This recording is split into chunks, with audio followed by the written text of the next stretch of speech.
Depuis décembre 2017, la vie de Laetitia Hallyday n'est pas un long fleuve tranquille. Certes, elle a réussi à trouver elle, amour mais le taulier est jamais loin de ses pensées. Et pour cause, elle a accompagné jusqu'à son dernier souffle. Oui, elle, Heritage de la chanteuse suicide des Inquietudes. Depuis quelque temps, David et Laura ont mis de elle, l'huile sur le feu.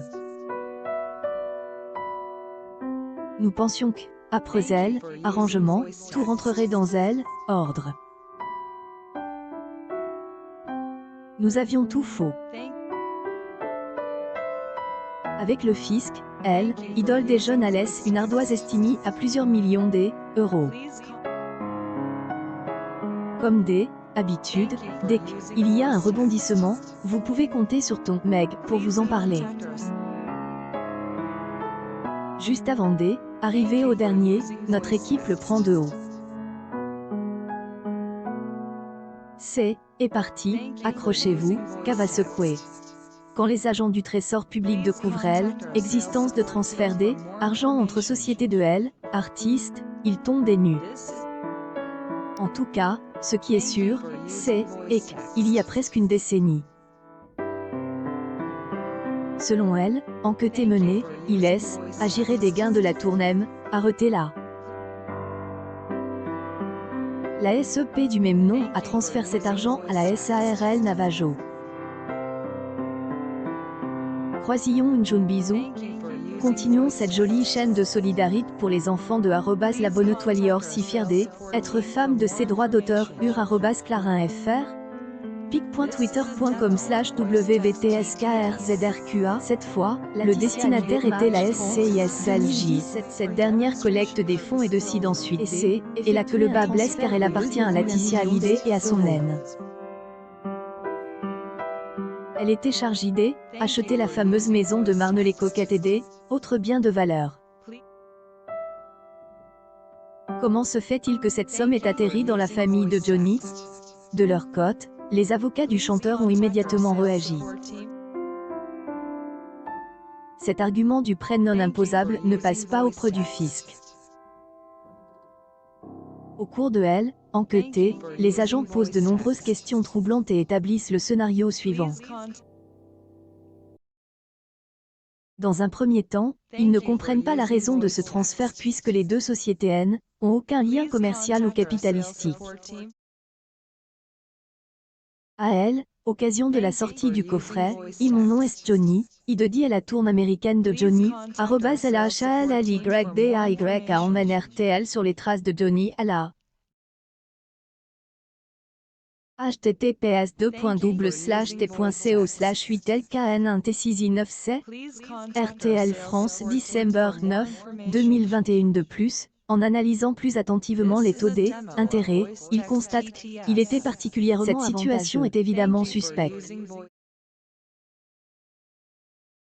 À la mort du mari de Laetitia Hallyday, pas un seul centime à être en bourse.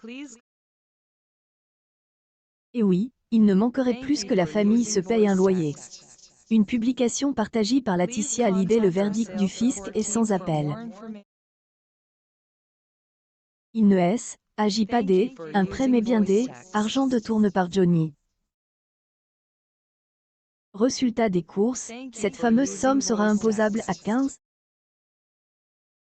sans compter les pénalités de 40 manquement délibère. Vivant, le chéri de Laetitia Hallyday était furieux, alors il avait ordonné à ses avocats de régler ce litige dans les plus brefs délais. Après un refus du tribunal administratif de Paris, la Cour d'appel a tranché en faveur du papa de Joy. Heureusement, avec le recul, Tom Meg constate que ce était un moment de repli avant le tsunami.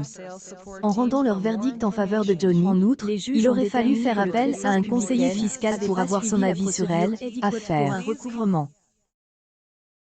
Cela montre que la précipitation peut jouer des tours. En sautant cette étape, Laetitia Hallyday a gagné du temps.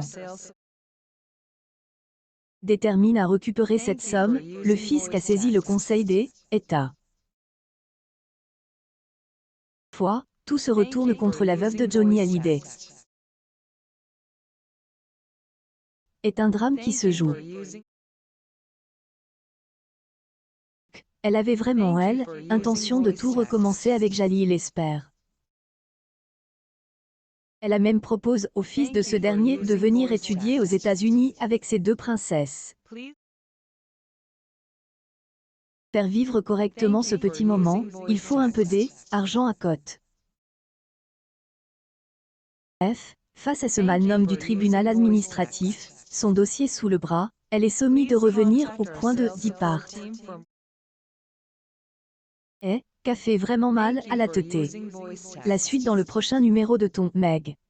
Accueil, e-News People, Laetitia Hallyday. Ce recouvrement un pote qui lui coûte.